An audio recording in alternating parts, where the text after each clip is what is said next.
And this is facing the wrong direction. Okay, there we go. I hope if there are some people on YouTube, welcome. And welcome to everybody in the room, whatever time zone you're in.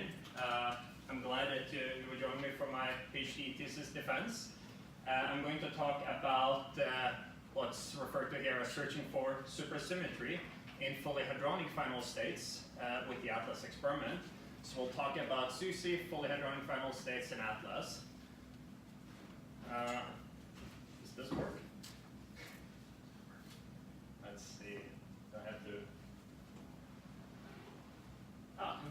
Okay, great. But first, just say a few words about particle physics more in general. So what is particle physics? What is its goal? In getting to that, I'll start off by talking about the success of the best theory we have for describing fundamental physics, so physics at the smallest scale so far, is the Standard Model. I'll mention why the Higgs discovery in 2012 was such a big deal. And then hopefully I can convince you that there are still good reasons to search for new particles.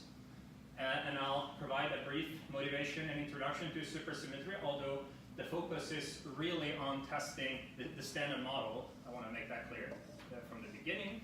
So we'll then talk about how to search for new particles. This in particular then in the context of hadron colliders and detectors such as ATLAS, so LHC then being the collider. And why hadronic final states. And as I said, this search, it really is a test on the Standard Model. Like either we find some new physics, and that's great. I mean, then Carlos and theorists will get to work to try to extend the Standard Model in some way, maybe supersymmetry, maybe some other way. If we don't find new physics, it's maybe a little bit bittersweet, but at least then, you know, that still confirms Standard Model predictions in some really, at the highest energies ever created in a man-made laboratory. Okay, so particle physics seeking the answer to an age-old question. What is the world made of? It's probably been with us for as long as human history, so there was this Greek, probably philosopher, Anaximenes of Miletus, something like that. That air is the principal element, and there is a chemistry based on water, fire, and earth. That was kind of simple and kind of nice, but of course it's all wrong. Another attempt was Mendelev's periodic table. This is, you know, a few millennia later. Everything is now made of 100 atoms. This is empirically based. It's certainly a correct description of nature at the scale where it's trying to describe nature, but it's really complicated, and it kind of hints that there should be something more to the story, some kind of substructure. And indeed, physicists found protons, neutrons, and electrons inside these atoms. And then inside the protons and neutrons, they turn out that they're quarks. And at the time, in the 1930s or so, there were kind of just two quarks and the electrons. That was kind of it. Up and down quarks, two up quarks and a down in a proton, and two downs and an up in a neutron. But then that sort of, in the decades following the 30s, particularly in the 60s and 70s, what's called the Standard Model of particle physics was developed. Talking more about that on the next slide, but it's really a description of nature at the most fundamental scale that we know of. It consists of fermions and force, which are the matter particles, and force-carrying particles called bosons. So the fermions that you probably know and love are the ups and downs in the electron. Then there is the neutrino there, which was discovered just in the beta decay to make the, you know, basically conservation of energy and momentum and angular momentum. Won't go into a tangent here.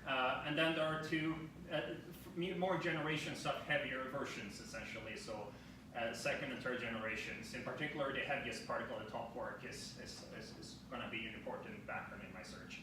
For the bosons, we have the photon.